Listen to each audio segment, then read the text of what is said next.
Each year, we commemorate and remember lives of those who fought for freedom and democratic values.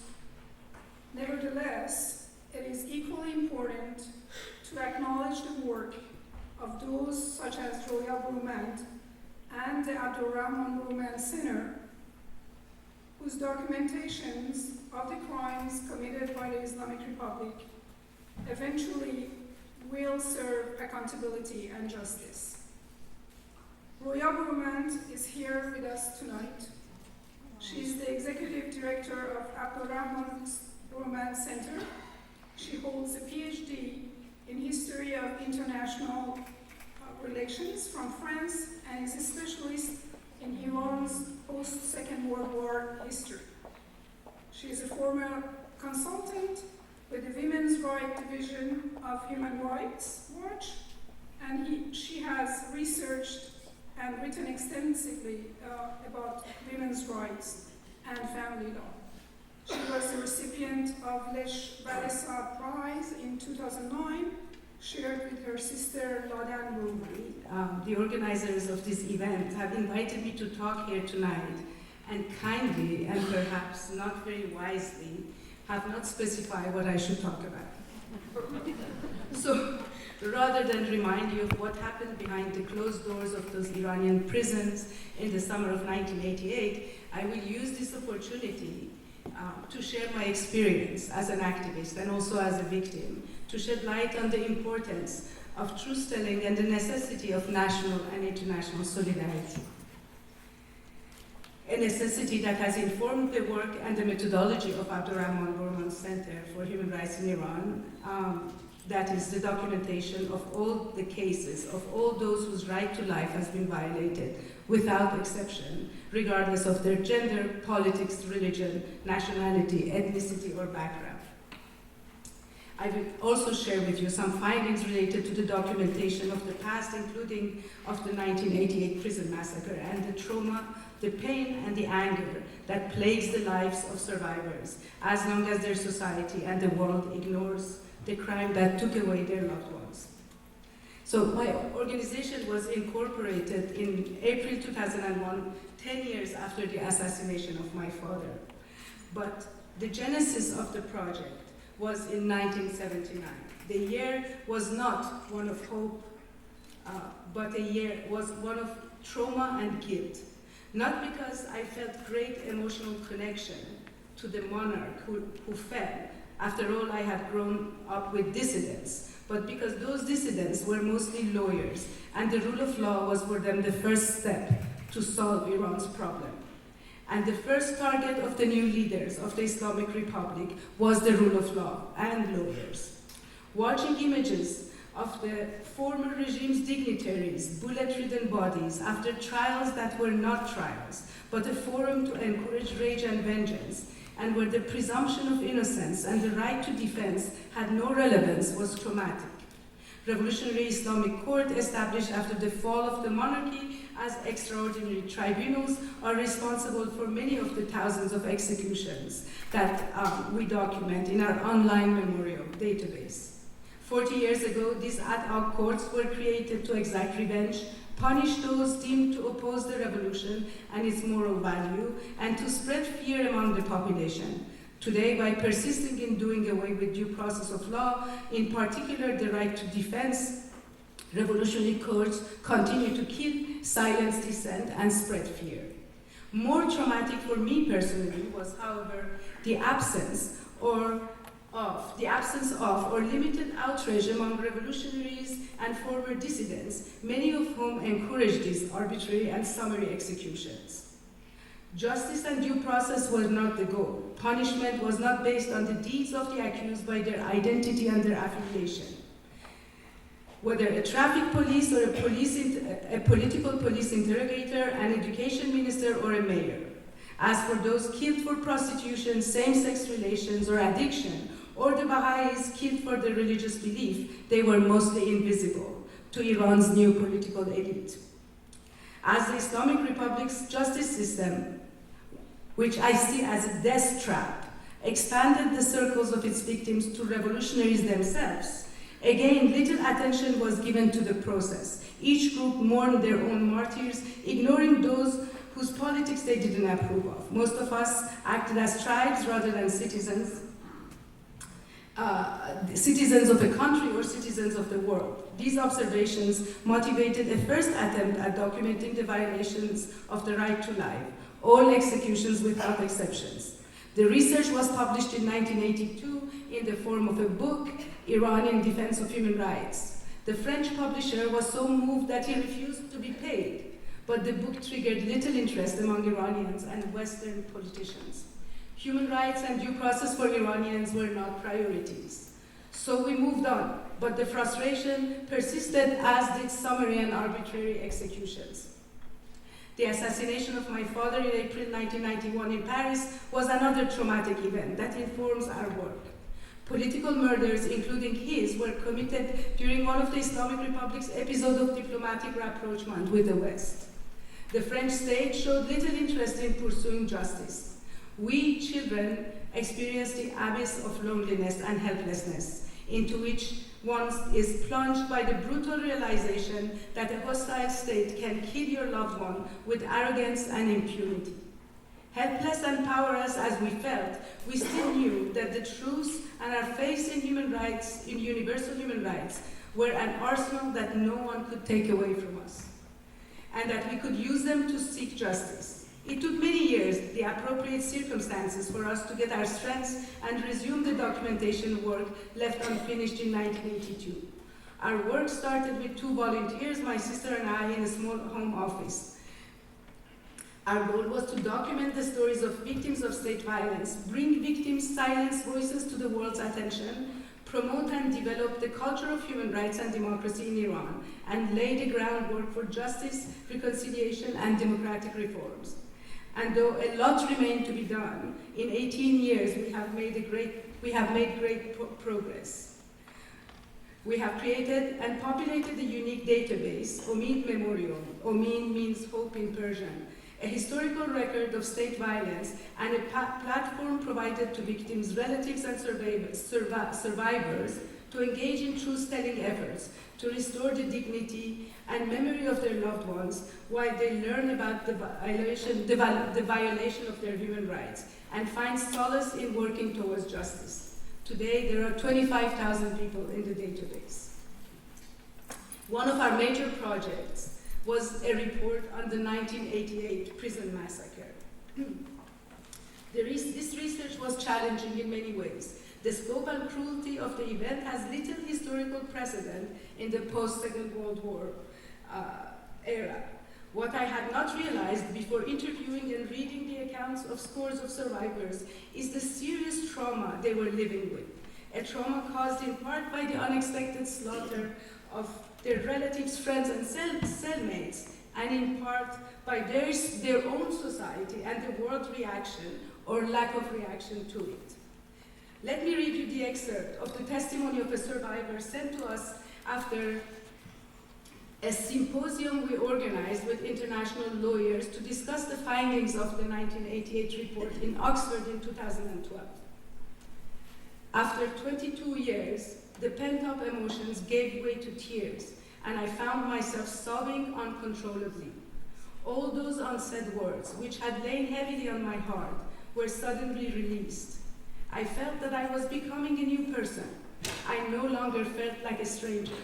After 30 years, I had suddenly found myself. It was as if that other self had been left behind in prison. This is an excerpt of what he told a university friend. The two had lost touch in the early 1980s after the closure of the universities in Iran and reconnected a few years before. That night, he slept for the first time, and the dead did not haunt him in his sleep. For the first time, he was able to talk to his friend about the past and the pleasant memories of his first year in medical school. The isolation, the nightmares, the guilt that survivors carry with them is just unbelievable. What this former political prisoner felt after the acknowledgement in an international setting and by international experts of the crime against humanity he had witnessed is far from being unique. He's one of the thousands who have carried this burden. But the trauma of bearing witness to a crime their own society forgot. Jeffrey Robertson, as well as the lawyers invited to the symposium, were not only shocked by the massacre itself, but by the fact that they had never heard of the crime. With one action in 1988, the Islamic Republic leaders had not only dispensed of those who persisted in their beliefs, the potential threats, but they had annihilated the survivors. The operation was successful, and the Iranian leaders became more ambitious, extending their policy of eliminating potential threats outside prison doors and outside Iran's borders. Interestingly enough, the research for the documentation of the 1988 massacre was carried out in great part in 2009, in the midst of protests, mass arrests, torture, and extrajudicial killings. We were in tears listening to the accounts of survivors during the day and coming to watch in tears again images of protesters being beaten and shot in the evening. There was a lot of sadness, but no surprise. Decades after decades, the Islamic Republic leaders had been allowed to get away with mass murder, mass torture, hostage takings, and bombings. The world message was clear. No one will be held accountable for committing crimes against humanity. Impunity and the persistence of violence inside and outside Iran's borders go hand in hand. Today, 3 decades after the 1988 massacre, those who were in charge of carrying it out are in the highest position in Iran's justice system. Both Ebrahim Raisi and Mustafa Pur Mohammadi, who were named here, their careers are exemplary and paved with corpses. Is their nomination a surprise? Not really, because Iran's leaders know that there will be no consequences. There will be no public expression of outrage from leaders of democracies, no significant impact on trade or diplomacy. These nominations are not benign. They are warnings that Iranian citizens understand well, but they are also a challenge to Western democracies. This is not to say that we have made no progress. This event in itself is progress, and we are really grateful to the organizers and to Western politicians who are here, Canadian politicians who made this crime against humanity an issue in their national politics. There is also a special rapporteur. There is the Canadian resolution every year. All of these have been very helpful to bring attention to the cause of human rights in Iran, to the 1988 killing, but also to the other killings, because since 2000, we have documented at least 9,000 executions in Iran. And these people are among the most vulnerable and the least visible. They are invisible. And with, this progress has been helpful to that. But also they have forced the Iranian leaders to react. From, blanket silence, we got to denials, and then from denials to unconvincing justifications. And recently, to some threats. Mustafa Pur Mohammadi, in an interview, threatened the 1988 survivors and the rest of us documenting them, I assume, that their business is unfinished and they can finish their business. So, warning to all of us. However, these reports, these statements, have not had the consequence that would make the Iranian leaders retreat, investigate the crime, and punish the perpetrators. Accountability is not only statements. Iran has been responding to UN special rapporteurs after the 1988 killing, saying that they are misinformed, that their sources are biased. Today, 30 years later, Iran is saying exactly the same thing. They were saying, we had not enough input.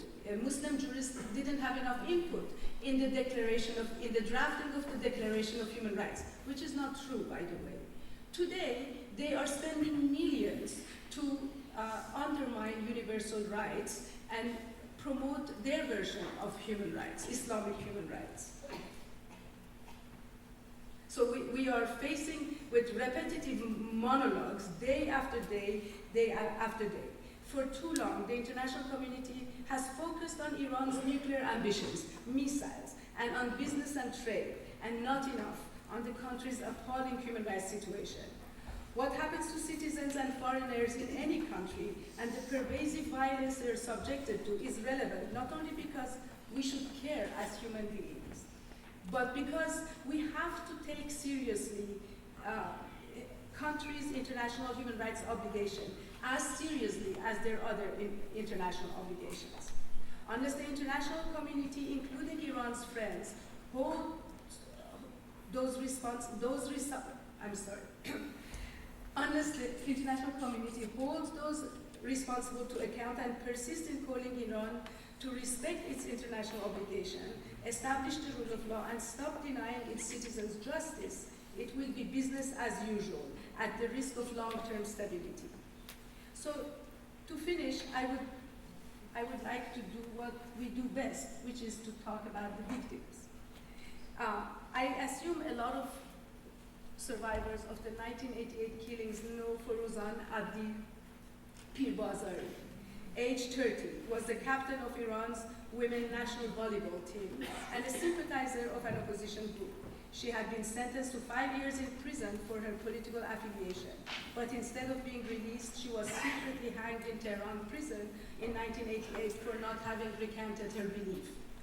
But perhaps fewer know Hitoshi Igarashi, age 44, was a respected Islamic scholar in Japan and the translator of the Canon of Medicine by Avicenna. His translation of the controversial novel Satanic Verses by Salman Rushdie was his death sentence. Paola Sara I'm sorry for the pronunciation, Sawisky, age 21, was studying law in Buenos Aires. Paola was at the wrong place at the wrong time. She and 84 others died in the bombing of a cultural center to punish the Argentine government for their decision not to transfer nuclear material to Tehran. Mohammad Baqir Latifi, age 41, was serving as an engineer in the Iranian armed forces before the 1979 revolution. Colonel Latifi was executed not for crimes he had committed, but for the simple act of being associated with the former regime. Janet Lee Stevens, age 32, was an American citizen, a PhD student in Arabic literature, a social activist with Amnesty International, and a freelance journalist living in Lebanon. Janet was in the US Embassy cafeteria on April 18, 1983, when a truck loaded with 2,000 pounds of explosive slammed into the building. Reverend Hossein Soodmand, age 39, was a Muslim-born convert to Christianity who was serving God in Iran. He was killed for his religious beliefs and as a warning to others who may be tempted to change their religion. Farzad Kamangar, age 35, was a teacher and human rights activist from Iranian Kurdistan. Farzad believed in peaceful civil resistance as a means of eliminating discrimination based on belief. He shunned violence, he was falsely accused of terrorism and hanged in 2010, as was Yaqub Mirnahad, a Baluch civil society activist promoting non-violence and accountability, who was hanged in 2005. Ibrahim Safizadeh, a Sunni seminary teacher who was imprisoned and banned from preaching in Iran and who had fled to Afghanistan. He was shot dead in Herat in June 2019, in part because for many years he had not found a country willing to host him and his family. What unites them? They lived in lands far apart, spoke different languages, didn't know each other. What unites them is the decision of the Islamic Republic's leader to arbitrarily and violently deprive them of their right to life. What unites them is that they were not guilty of any crime. What unites them is that they were denied the right to due process and the chance to defend themselves. What unites them is the indescribable suffering inflicted on their loved ones who are denied the right to truth and justice. These people have a message for us. Their very presence in Omid is a compelling reminder that our fight for human rights is necessarily global. That no matter how distant the land where a universal right is being violated, its violation makes the world unsafe and threatens us and our loved ones at home. They posthumously urge us to take action, for inaction emboldens the perpetrators. Thank you.